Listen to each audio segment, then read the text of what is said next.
Geyimimiz, hüququmuz biridir. Şagirdidir hamımızın adı da. Elə bil ki boyumuzda eynidir.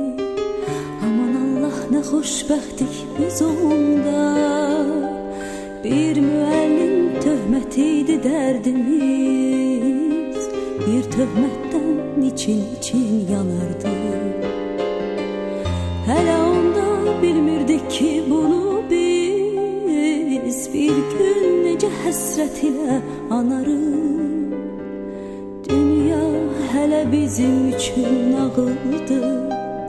Min arzuyla alışırdıq, yanırdıq.